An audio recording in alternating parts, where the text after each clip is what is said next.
Hello વિદ્યાર્થી મિત્રો, કેમ છો? બીકે સાયન્સ ઇન્સ્ટિટ્યૂટમાં આપ સૌનું ફરી હાર્દિક સ્વાગત છે. તો આજે આપણે શરૂઆત કરવા જઈ રહ્યા છીએ ધોરણ 10 વિષય ગણિત પ્રકરણ નંબર 8 ત્રિકોણમિતિનો પરિચય. હું પ્રકરણ સ્ટાર્ટ કરતા પહેલા તમને થોડી વાત કરી દઉં પ્રકરણ વિશે કે ઘણા બધા વિદ્યાર્થીઓ આ પ્રકરણ જે છે ત્રિકોણમિતિનો પરિચય એ છોડી દેતા હોય છે અથવા પરીક્ષામાં એવું વિચારે છે કે સર ઓપ્શનમાં કાઢી દઈશું. તો કેમ? કારણ કે ઘણા બધા વિદ્યાર્થીઓ આ પ્રકરણને છોડે છે. કેમ? પહેલો મારો ક્વેશ્ચન છે આ. કેમ? હું એવું માનું છું પર્સનલી કે આ પ્રકરણ સૌથી ઈઝી પ્રકરણ છે, બરાબર? અને આ પ્રકરણ એક બીજી રીતે એટલા માટે આવડવું જોઈએ કે જો તમે આગળના ધોરણની અંદર એટલે કે સાયન્સ ફિલ્ડની અંદર જવાના હોય અથવા એન્જિનિયરિંગ ફિલ્ડની અંદર તમે જવાના હોય તો આ પ્રકરણ ત્યાં તમને સૌથી વધુ ઉપયોગી પ્રકરણ સાબિત થશે. સૌથી સહેલું પ્રકરણ છે.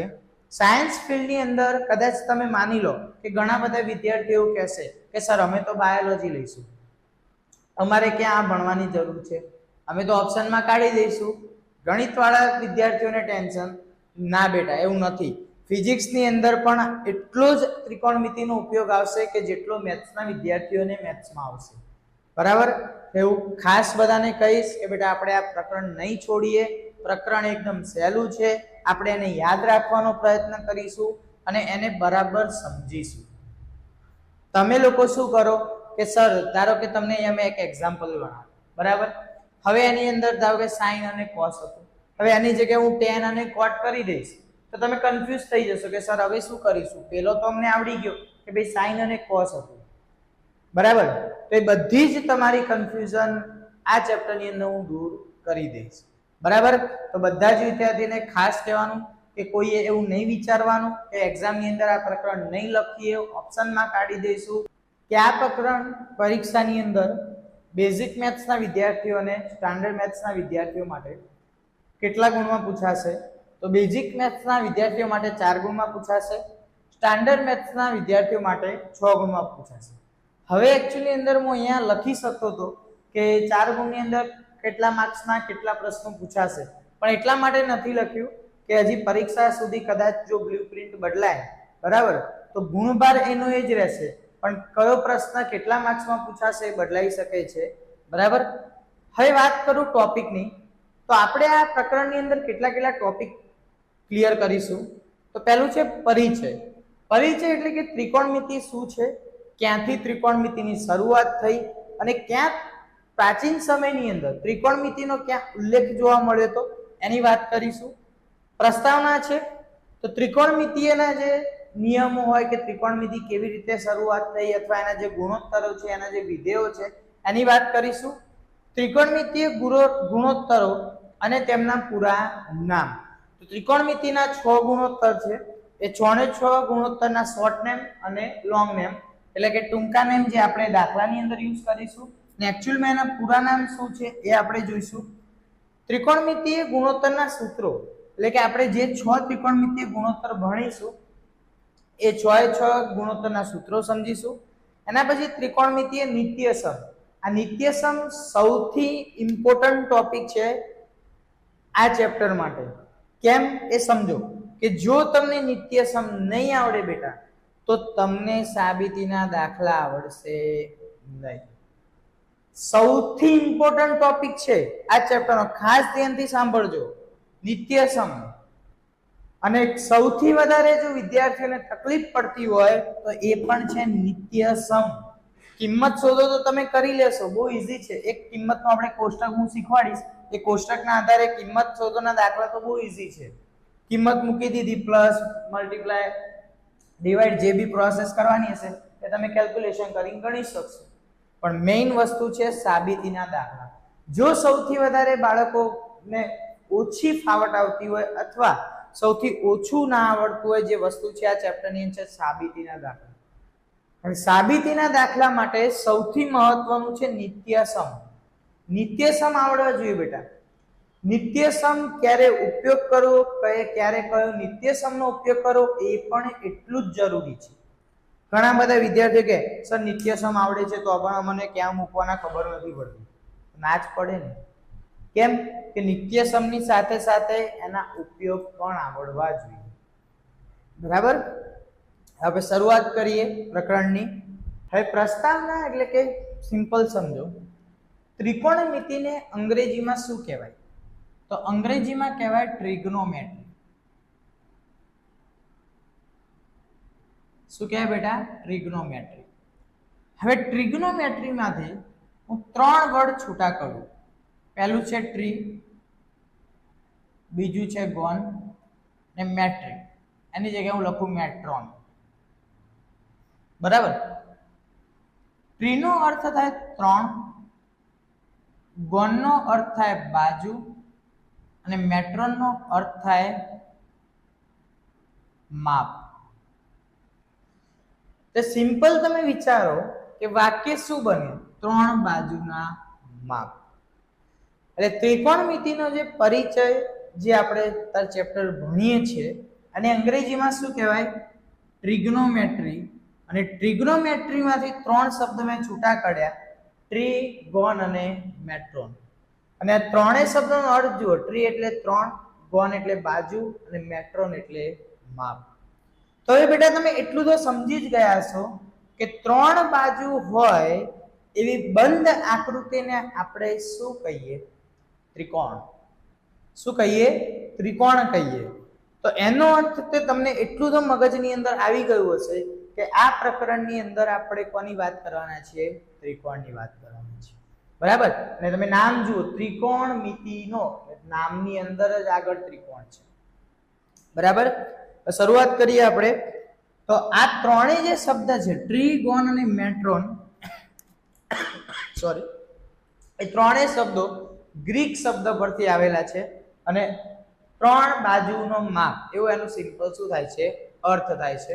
તો અહીંયા આપણે પહેલા લખીએ ત્રિકોણમિતિ, કૌંસમાં લખું ટ્રિગ્નોમેટ્રી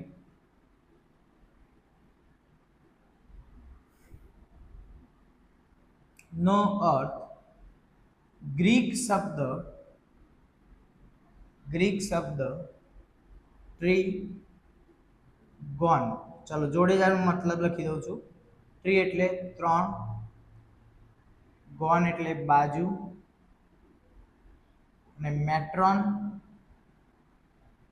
એટલે માપ શબ્દ પરથી આવેલ છે અથવા મળેલ છે. ઓકે. એના પછી હવે આ 3 બાજુઓના માપ, ધારો કે સમજી લો કે હું ત્રિકોણ દોરું. આ મેં કાટકોણ ત્રિકોણ દોર્યો. જસ્ટ સમજજો. બરાબર. આ કેટલા અંશ હોય? 90 અંશનો ખૂણો હોય. બરાબર. આ બંને કેવા હોય? તો 90 અંશથી નાના હોય. એટલે ધારો કે તમે જસ્ટ વિચારો કે આ 90 અંશ હોય તો 0 થી 90, તો મેક્સિમમ ખૂણો કેટલા સુધીનો હોય? 90 અંશનો. તો આ બંને કેવા હોય? 90 અંશથી નાના ખૂણા એટલે લઘુકોણ. તો એનો અર્થ શું થયો કે 3 બાજુ, તો 1, 2 અને 3 બાજુ થઈ ગઈ. 3 બાજુ અને બીજું અહીંયા શું આપણે ત્રિકોણની અંદર શું આવેલું હોય? ખૂણા. તો એટલો સિમ્પલ તમને આમ અર્થ ખબર પડી જાય કે ભાઈ 3 બાજુ અને ત્રિકોણના ખૂણા વચ્ચેનો સંબંધ દર્શાવે છે. ત્રિકોણમિતિ શું દર્શાવશે? કે ત્રિકોણની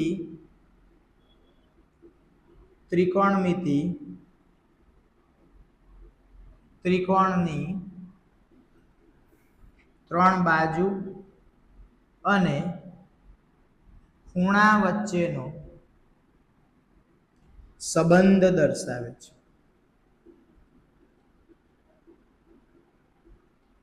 એના પછી બીજી વસ્તુ, આનો ઉલ્લેખ ક્યાં મળ્યો હતો? સૌ પ્રથમ તો પ્રાચીન સમયમાં ત્રિકોણમિતિનો ઉલ્લેખ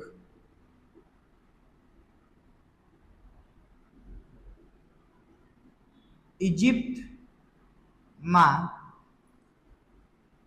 મળી આવેલ છે. હવે તમને એમ થશે કે સર આનો ઉપયોગ શું? આનો ઉલ્લેખ મળ્યો તો તે સમયે કોઈ ઉપયોગ તો કરતા હશે ને? તો હા બેટા, આનો ઉપયોગ ત્રિકોણમિતિનો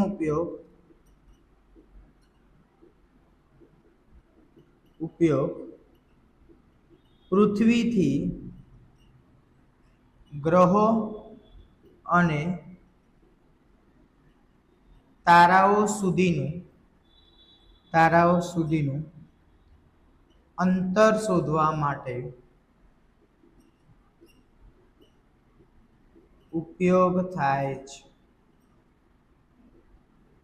શેના માટે ઉપયોગ થાય બેટા? પૃથ્વીથી ગ્રહો અને તારાઓનું અંતર શોધવા માટે. બરાબર? તો ખ્યાલ આવી ગયો હશે, હું આશા રાખું કે ટ્રિગ્નોમેટ્રી એટલે કે ત્રિકોણમિતિ શબ્દ શેના ઉપરથી આવ્યો? તો ગ્રીક શબ્દ ટ્રીગોન અને મેટ્રોન પરથી. ત્રિકોણમિતિ એટલે કે ત્રિકોણની ત્રણ બાજુ અને તેના સિવાય શું હોય? ખૂણા વચ્ચેનો સંબંધ દર્શાવે છે.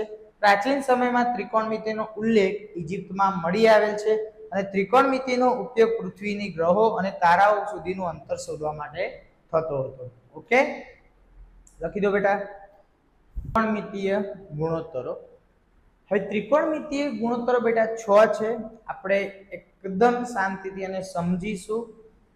બરાબર? દરેકના સૂત્ર યાદ રાખીશું. આ વસ્તુ સૌથી મેઇન છે. જો તમને ગુણોત્તરો તો નામ તો કદાચ આવડી જશે તરત જ, પરંતુ એના સૂત્ર મેઇન છે. સૂત્ર ખાસ આવડવા જોઈએ. બરાબર? શરૂઆત કરીએ આપણે ત્રિકોણમિતિય ગુણોત્તરો. એ ટોટલ 6 ગુણોત્તરો છે. 1 2 3 4 5 અને 6. 6 ગુણોત્તરો છે. પહેલો ગુણોત્તર છે સાઇન. તો આ એનું લોંગ નેમ છે, આખું નામ છે. આપણે એને શોર્ટમાં શું લખીશું? સાઇન. ફક્ત ઈનો જ ડિફરન્સ. બીજું છે કોસાઇન. ઓકે, તો આપણે એને દાખલામાં શું લખીશું? કોસ. એના પછી છે ટેન્જન્ટ. તો ટેન્જન્ટ આપણે આખું નહીં લખીએ, દાખલાની અંદર ફક્ત શું લખીશું? ટેન. એના પછી છે કોટેન્જન્ટ. તો દાખલાની આપણે ફક્ત જુઓ કોટેન્જન્ટ, તો આગળના 3 વર્ડ શું છે? કોટ. તો આપણે એને શું લખીશું? કોટ. એના પછી છે સેકન્ડ. તો એને આપણે શું લખીશું શોર્ટમાં? સેક. અને એના પછી છે કોસેકન્ડ. તો એને આપણે શોર્ટમાં શું લખીશું? હવે તમે એમ કહેશો સર 3 વર્ડ પકડીએ તો કોસ ના થાય? તો કોસ તો ઓલરેડી આપણે લખી દીધું. તો એની જગ્યાએ આપણે કેટલા પકડીશું? 5 આલ્ફાબેટ. તો કોસેક. શું થશે? કોસેક. તો આ 6 એ 6 ખાસ આપણે યાદ રાખીશું. બરાબર? આ 6 વિધેય તમારે સંપૂર્ણ ચેપ્ટરની અંદર ભણવાના છે. ઓકે, એમના ઉપયોગો, એમના સૂત્રો, એમના નિત્યસમો બધું જ આપણે આ ચેપ્ટરની અંદર વાત કરીશું. ઓકે, હવે હું સૂત્રોની આપણે શરૂઆત કરીએ.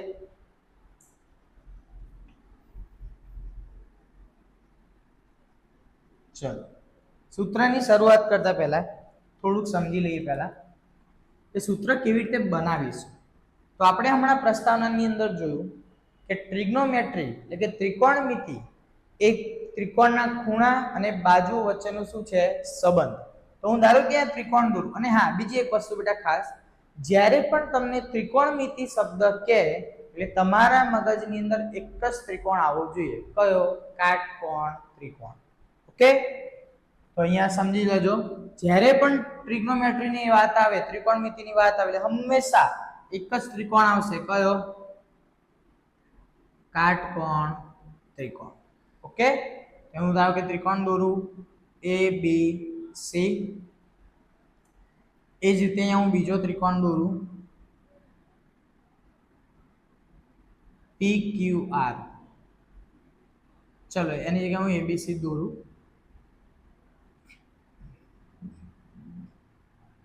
આ ખૂણો કેટલા અંશનો હશે? 90 અંશનો. ઓકે, ચલો. હવે તમને એમ થશે કે સર મેં 2 ત્રિકોણ કેમ દોર્યા? બરાબર? તમને વિચાર આવો જોઈએ કે સર તમે 2 ત્રિકોણ કેમ દોર્યા? એક ત્રિકોણ પરથી તો સૂત્ર બની જાય ને. બરાબર? સૂત્ર બની જાય બેટા એક ત્રિકોણ પરથી, પણ સૂત્રની અંદર જ્યારે ખૂણો બદલાય, બરાબર, આપણે જે 6 વિધેય લખ્યા, કયા 6 વિધેય લખ્યા? તો sin, cos, tan, cot, sec અને cosec. અમે જે 6 વિધેય લખ્યા તો હું પહેલા વાત કરી દઉં. અહીંયા જોજો બેટા કે કોઈ પણ વિધેય એકલો રહેતો નથી, તે વિધેય જોડે કોઈ પણ ખૂણો જોડાયેલો હશે. ધારો કે આપણે ખૂણાને નામ આપીએ તો કે થીટા. આ સાઇન શું છે? થીટા. શું બોલાય? થીટા. તો હું બોલું સાઇન થીટા, કોસ થીટા, બરાબર. અથવા ધારો કે માની લો કે આપણે ખૂણાને x નામ આપ્યું, સોરી, આપણે ખૂણાને ધારો કે સમજી લો કે x નામ આપ્યું, તો tan x, cot x, અથવા આલ્ફા નામ આપ્યું તો sec આલ્ફા, બીટા આપ્યું તો cosec બીટા. તો આ 6 વિધેય છે, એમની જોડે હંમેશા કોણ જોડાયેલું હશે? ખૂણો જોડાયેલો છે. અને હા, ઘણા બધા વિદ્યાર્થીઓ કે સર આવું આપ્યું હોય, ધારો કે sin 45 તો sin ગુણ્યા 45 એવું સમજવાનું? ના, આ વસ્તુ ખોટી. ખૂણો ગુણાકારમાં નથી બેટા. sin 45 એટલે તમે હમણાં આગળ આપણે ટેબલ લખીશું, એ ટેબલ તમે શીખશો એટલે તમને ખબર પડી જશે કે sin 45 નું પર્ટિક્યુલર શું હશે? મૂલ્ય હશે. ઓકે, ચલો શરૂઆત કરીએ આપણે. હવે અહીંયા સમજો, આ ખૂણો કેટલા અંશનો છે? 90 અંશનો, બરાબર. હવે સમજો, બાકીના જે બે ખૂણા હોય એ હંમેશા કેવા હોય? લઘુકોણ. એટલે ધારો કે હું આમ દોરવા બેસું કોણ માપક લઈને, બરાબર, તો આપણે જાણીએ છીએ કે કોણ માપક આપણે આ રીતે હોય, વચ્ચે ખૂણો 90 અંશનો હોય, અહીંયા 0 હોય અને અહીંયા 180 હોય. તો 0 થી 90, તો જુઓ આ તમે વિચારો, ધારો કે હું આમ લાઈન દોરી દઉં, આ ખૂણો 90 અંશનો થઈ ગયો. તો આ જે ખૂણા હશે બધા એ કોની કોની વચ્ચે હશે? 0 અને 90 ની વચ્ચે, બરાબર. અને 0 અને 90 ની વચ્ચે હોય તો એનો અર્થ આ ખૂણા કયા થઈ ગયા? લઘુકોણ. ઓકે, તો જુઓ બેટા ખાસ સમજજો, આ એ ખૂણો અને હું કન્સિડર કરું અને બીજા ત્રિકોણની અંદર હું સી ખૂણાને કન્સિડર કરું. ઓકે, હવે વાત કરીએ તો જે આ બાજુ છે AC, એને શું કહેવાય? કર્ણ કહેવાય. આ ત્રિકોણ માટે પણ AC શું કહેવાય? કર્ણ કહેવાય. અને કર્ણ એ ત્રિકોણની સૌથી મોટી બાજુ કહેવાય. ઓકે, બીજી બે બાજુ AB અને BC. હવે બેટા સમજો ખાસ, આ જે એક ખૂણો છે એને હું નામ આપી દઉં થીટા.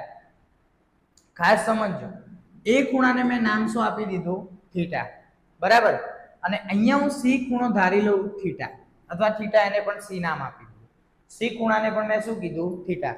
અહીંયા બંને લઘુકોણો મેં અલગ અલગ એટલા માટે લીધા કે સૂત્ર બધાના એક જ રહેશે, પણ સાઈડ કેવી રીતે તમારે કન્સિડર કરવી એટલા માટે, બરાબર. હવે ખાસ ધ્યાનથી જોજો. શરૂઆત કરીએ આપણે, તો પહેલો વિધેય છે sin. તો sin નું સૂત્ર થાય સામેની બાજુ ભાગ્યા કર્ણ. ચલો, હવે અહીંયા મેં sin ની જોડે કશું નથી લખ્યું, ખાલી સૂત્ર જ લખ્યું છે, બરાબર. પણ અહીંયા આપણે કયો ખૂણો કરીએ છીએ કન્સિડર? એ ખૂણો. તો આપણે અહીંયા બધા જ માપ અથવા બધી જ બાજુ કે કર્ણ જે પણ લખીશું એ કોને કન્સિડર કરીને લખીશું? એ ને, બરાબર. તો હું આને એને આપણે થીટા કીધું છે એટલે હું થીટા લખી દઉં. તો sin થીટા બરાબર સામેની બાજુ. હવે ધારો કે સમજો, સામેની એટલે ધારો કે આ હું, તમે મારી સામે, તો આપણે બંને એકબીજાની સામ સામે થયા. પાસે એટલે બાજુમાં. તો અહીંયા તમે વિચારો કે એ ખૂણો, તો એ ખૂણાની સામેની બાજુ કઈ? તો એ ખૂણાની સામેની બાજુ, તો આ સામેની બાજુ કહેવાય. તો એ ખૂણાની સામેની બાજુ કઈ? BC. તો એનો અર્થ શું થયો કે sin થીટા બરાબર શું થઈ ગયું? BC. કર્ણ શું થઈ ગયો? AC. ખ્યાલ આવ્યો? ચલો, એ જ રીતે sin પછી શું આવે? cos theta. તો cos થીટા બરાબર પાસેની બાજુ ભાગ્યા કર્ણ. ચલો, પાસેની બાજુ, તો એ ખૂણાની પાસેની બાજુ, આ તો સામેની થઈ, પાસેની કઈ? તો આ બાજુ કેવી કહેવાય? પાસેની. તો તો AB ભાગ્યા AC, AB ભાગ્યા AC. ચલો એના પછી tan થીટા, તો tan થીટા એટલે કે સામેની બાજુ ભાગ્યા પાસેની બાજુ. ચલો સામેની બાજુ ભાગ્યા પાસેની બાજુ. તો સામેની બાજુ કઈ હતી? BC અને પાસેની બાજુ AB, તો BC ભાગ્યા AB. ઓકે, ચલો tan પછી આવે cot થીટા. જોજો બેટા અહીંયા બાજુની જ વાત ચાલે છે હાલ, અને ખૂણાના આધારે આપણે બાજુ નક્કી કરીએ છીએ. cot થીટા એટલે sin, tan કરતા ઊંધું થઈ જશે. પાસેની બાજુ ભાગ્યા સામેની બાજુ. ચલો પાસેની બાજુ, તો એની પાસેની બાજુ AB અને સામેની કઈ? BC, તો AB ભાગ્યા BC. ઓકે, ચલો એના પછી આવે cosec થીટા. તો cosec થીટા એટલે કર્ણ છેદમાં સામેની બાજુ. ચલો કર્ણ શું હતો? AC અને આની સામેની બાજુ કઈ છે? BC, તો AC ભાગ્યા BC. એના પછી આવે sec થીટા. તો sec થીટા એટલે કર્ણ ભાગ્યા પાસેની બાજુ, કર્ણ ભાગ્યા પાસેની બાજુ. કર્ણ શું આવે? AC અને પાસેની બાજુ કઈ આવશે? AB. ઓકે, ખ્યાલ આવી ગયો? તો દરેકે બેટા આ જે સૂત્રો છે ખાસ યાદ રાખવાના છે. આ સૂત્રોની અંદર આપણે કોને કન્સિડર કર્યો? એ ખૂણાને એટલે કે થીટાને, અને એના આધારે લખ્યા. તો હવે તમે જો કે ખૂણો બદલાય એટલે અહીંયા મેં એને કન્સિડર કર્યો, અહીંયા હું કોને કન્સિડર કરીશ? C ખૂણાને. તો એના આધારે આપણે બાજુઓ નક્કી કરીશું. ઓકે, તો હું પહેલા બધે લખી દઉં કે sin થીટા. ચલો જોડે લખતા જઈએ. sin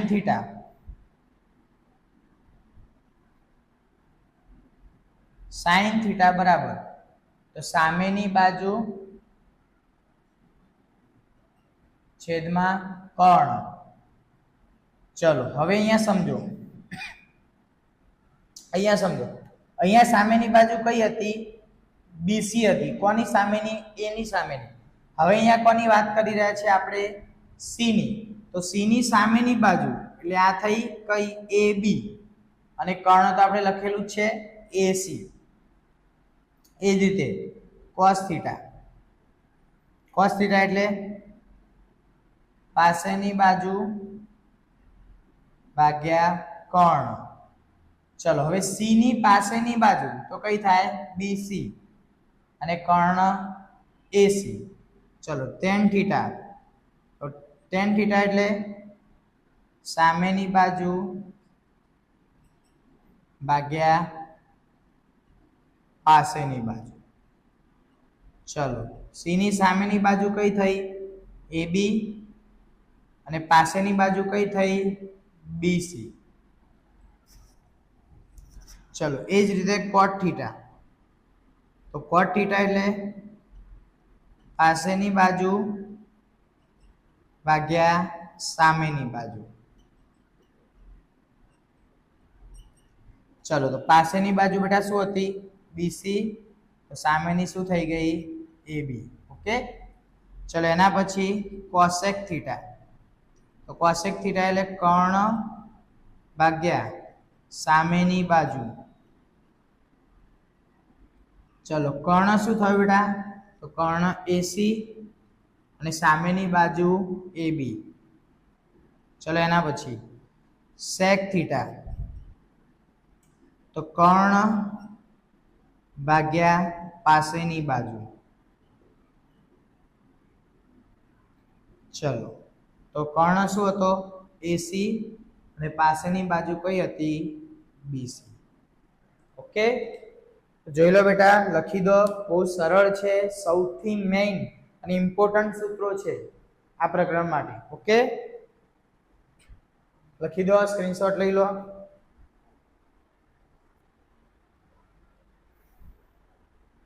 હવે આપણે વાત કરવાના છે ત્રિકોણમિતીય ગુણોત્તરના સૂત્રો. તમે કહેશો સર હમણાં તો સૂત્ર તમે લખાયા. હા, એ જ સૂત્રો, પણ એ જ સૂત્રોથી બધા જે આપણે વિધેય ભણ્યા sin, cos, tan, cot, cosec અને sec, તો એ જે વિધેય છે એ વિધેય એકબીજા જોડે કેવી રીતે આપણે યુઝ કરીશું અથવા કેવી રીતે આપણે એને લખી શકીએ અથવા એકબીજા જોડે કેવો સંબંધ ધરાવે છે એ આપણે ખાસ સમજવાનું છે. કેમ કે એના આધારે તમે નિત્યસમ તમને આવડશે. ધારો કે તમે સમજો કે sin સ્ક્વેર થીટા છે તેનો નિત્યસમ છે 1 - cos સ્ક્વેર થીટા.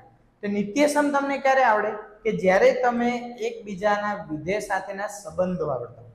બરાબર. તો ફરીથી આપણે બધા સૂત્ર લખીશું. ધારો કે sin છે તો sin થીટા માટે આવશે સામેની બાજુ ભાગ્યા કર્ણ. cos થીટા માટે આવશે પાસેની બાજુ ભાગ્યા કર્ણ. tan થીટા માટે આવશે સામેની બાજુ ભાગ્યા પાસેની બાજુ. cot થીટા માટે આવશે કે પાસેની બાજુ ભાગ્યા સામેની બાજુ. ચલો એના પછી cosec થીટા માટે આવશે કર્ણ ભાગ્યા સામેની બાજુ અને sec થીટા માટે આવશે કર્ણ ભાગ્યા પાસેની બાજુ. હવે સમજો કેવી રીતે હું સૂત્રો બનાવું, ધ્યાનથી ખાસ જોજો હો બેટા. હવે જુઓ, હું sin થીટા અને cos થીટા નો ગુણોત્તર લઉં. સમજો હો, sin થીટા ભાગ્યા cos થીટા. આવો મેં ધારો કે ગુણોત્તર લીધો. સમજો ખાસ. તો sin થીટા એટલે શું હતું તો કે સામેની બાજુ ભાગ્યા કર્ણ અને cos થીટા એટલે કે પાસેની બાજુ ભાગ્યા કર્ણ.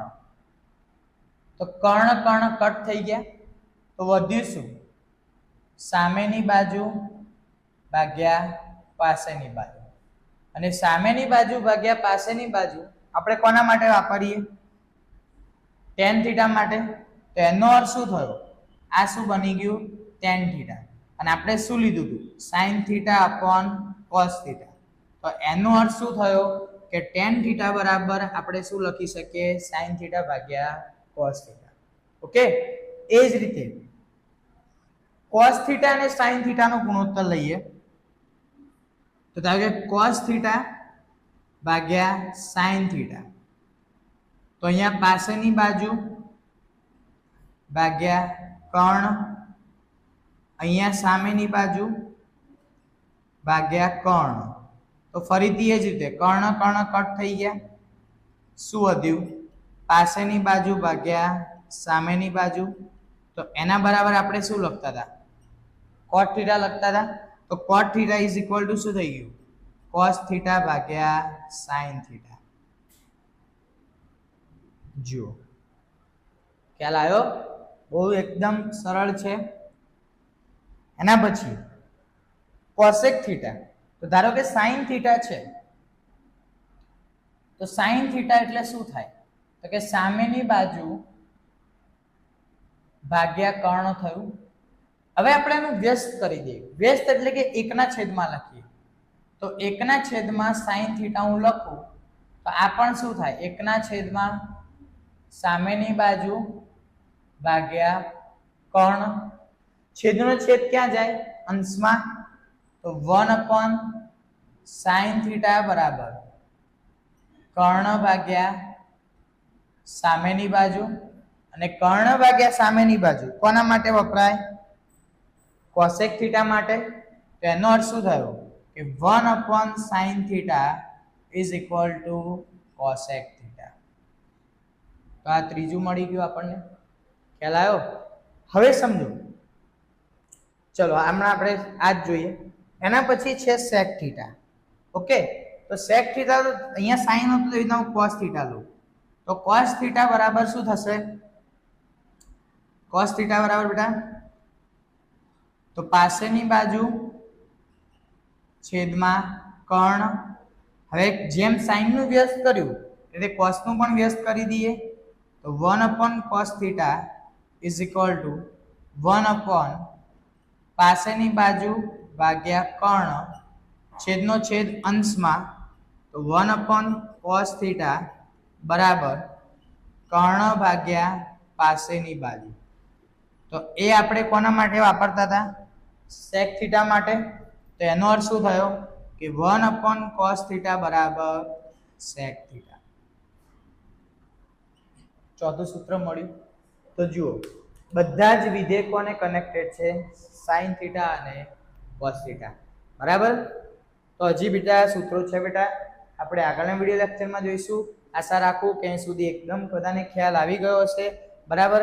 હજી ફરી એકવાર કહી દો, કોઈ પણ વિદ્યાર્થી ભૂલમાં પણ એવું ના વિચારતા કે સર ભારે ચેપ્ટર છે ઓપ્શનમાં છોડી દઈશું કે નહીં લખીએ, નહીં આવડે, કશું જ ના વિચારશો. બધું જ મગજમાંથી કાઢી નાખો. ખાલી હું જે સમજાવું એ સમજશો ને, આમ ચેપ્ટર આવડી જશે, બરાબર. એકદમ ઈઝી જ ચેપ્ટર છે. સૂત્રો ખાસ તૈયાર કરજો, બરાબર. અને ચેનલને સબસ્ક્રાઇબ ના કરી હોય તો ચોક્કસથી સબસ્ક્રાઇબ કરજો, જેથી નવા વિડિયો લેક્ચરની લિંક તમને મળતી રહે. Okay, thank you.